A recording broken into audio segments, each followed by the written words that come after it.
Bonjour, alors aujourd'hui on se retrouve chez Florian Lacombe, à Lautrec, près de Castres.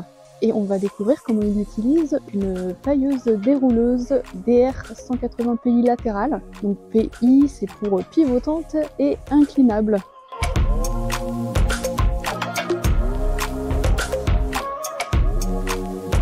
Est-ce que tu peux présenter un petit peu ton exploitation, depuis quand tu as installé? Je suis installé depuis 2018, associé avec mon oncle.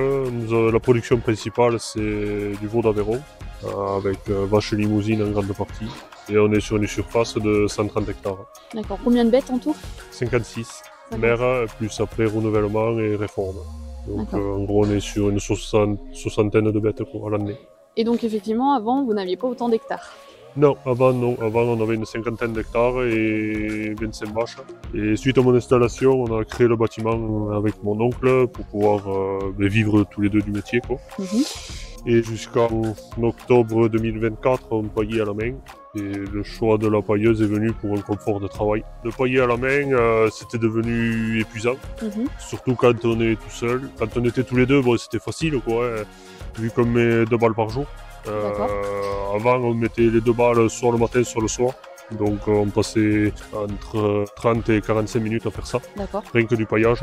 Donc l'une des problématiques, c'était le fait d'agrandir la surface, et également ton oncle qui va partir en retraite en fin 2026. Voilà. Donc je vais me retrouver tout seul sur l'exploitation. Et l'idée, c'est de conserver l'exploitation telle qu'elle et sans rien changer, quoi.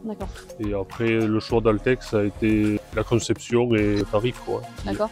Tarif intéressant, bon rapport qualité-prix, on va dire. Oui, puis elle était équipée de base, il y avait le bras de base de série, que les autres machines que j'avais vues, c'était que des options, et finalement ça sortait des machines très très chères pour un fonctionnement qui ressemble fortement à celle-là, quoi. Donc en standard, ça correspondait à ce que tu souhaitais déjà sans ajouter d'options. Oui, je voulais vraiment une machine la plus basique possible, déjà pour pouvoir l'atteler à un vieux tracteur sans avoir des prises électriques. Je sais que si ça va à celui-là, ça va à tous les autres. D'accord. Et tu as parlé aussi de sa légèreté, donc... Oui, sa légèreté, par rapport au poids, avec le poids d'une balle, quoi, que je puisse être à l'aise devant.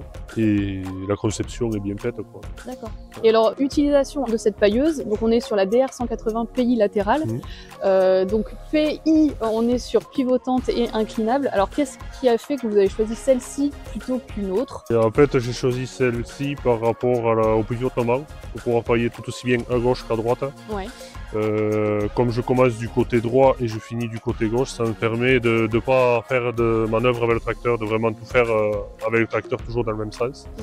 Et suite aux autres bâtiments que je vais pailler avec cette machine, des fois il me faut rentrer vraiment à l'opposé, donc le pivotement me permet de pailler aussi bien dans un sens que dans l'autre. D'accord, donc justement l'utilisation de cette pailleuse, c'est pour combien de bâtiments, quelle surface à peu près? Là, en gros, il y a 1200 mètres carrés de bâtiments à pailler sur 2 bâtiments. Le plus grand qui fait 800 pour le moment, qui va passer à 1200 d'ici la fin de l'année par rapport à l'augmentation des vaches. Et l'autre bâtiment qui est pour les génisses et qui est vraiment plus petit et beaucoup plus restreint. Donc j'ai pas beaucoup de manœuvres pour pouvoir pailler. Donc ça s'adapte bien. Exactement, ouais. Et je voulais une machine comme ça pour pouvoir la faire avec un petit tracteur. Très important pour moi, et surtout une remotrice pour la maniabilité dans les bâtiments, quoi. Faire vraiment ce que je veux, quoi. Et puis alors puissance du tracteur, on voit que c'est un tracteur très ancien. Oui, c'est un tracteur qui a une cinquantaine d'années. Il fait 70 chevaux et pour faire ça, il le fait largement à l'aise, quoi. Je voulais absolument un tracteur comme ça parce qu'en fait, il est fixé sur la pailleuse toute l'année, je ne le détaille jamais. Et le gros avantage, c'est que c'est un tracteur qui consomme très peu. Et avec cet outil, c'est le paradis, quoi. D'accord. Alors, utilisation que de l'option paillage? Pour le moment, oui, parce que pour le moment, on a une autre dérouleuse pour faire l'enrubanage, mais on a fait le choix de cette machine aussi par rapport à la projection de cailloux, parce qu'on a une région avec beaucoup de cailloux. Et puis on ne sait jamais si l'autre machine tombe en panne, qu'on puisse au moins soigner les vaches sans le faire à la main, quoi. D'accord. Donc projection de cailloux, parce que justement avec ce système-là, c'est plutôt... Oui, les cailloux passent plus facilement entre les peignes que sur une turbine ou sur des plateaux, quoi. Pour l'utilisation justement de cette pailleuse, est-ce que tu peux me donner une journée type ou combien de fois dans la semaine tu l'utilises? Alors c'est 2 fois par jour, une fois le matin. Le temps que les vaches mangent, et une fois le soir, le temps que les vaches mangent. Je passe 2 balles par jour, tous les jours. Et après les jours qu'on cure, on passe 3 balles de paille ou 4 pour vraiment passer toute la surface de la stabulation. D'accord. Donc à l'année, on est, tu en parlais, sur une consommation. On est aux alentours de 600, entre 600 et 650 balles à l'année, rien que pour le paillage, quoi. Ok. La durée de paillage, parce que c'est intéressant aussi. Alors forcément, on fait souvent un avant-après. Donc Ouais. avant, c'était à la main. Donc effectivement, il y a un Il y a gap, un on va grand dire. écart. Mais là, en gros, à la place de demi-heure, 45 minutes, entre le temps de charger la balle et tout, ouais, allez, un gros quart d'heure et c'est fini, quoi. D'accord. Le matin et puis le Ouais, soir. voilà, idem. ouais. En gros, demi-heure dans la journée pour vraiment pailler Les deux bâtiments. les deux bâtiments. Ouais, c'est ça. Donc du coup, un gain de temps. Et puis j'imagine que bah voilà, c'est conduire un tracteur. Au final, C'est moins fatigant. c'est moins ouais, fatigant ouais, ouais, que de soulever. Ouais. Et c'est surtout quand des fois ça arrive qu'on a des balles un peu attrapées, c'est beaucoup plus facile à la pailleuse, quoi. Alors attraper, qu'est-ce que je veux dire par là Quand elles sont humides, quand elles se sont collées avec l'humidité, Un peu tassé. ouais, voilà, qu'elles sont tassées à la main, des fois c'était indéfaisable et à la machine, ça passe, quoi. Oui, ça passe beaucoup plus Ouais, simplement. ouais. Ouais, d'accord.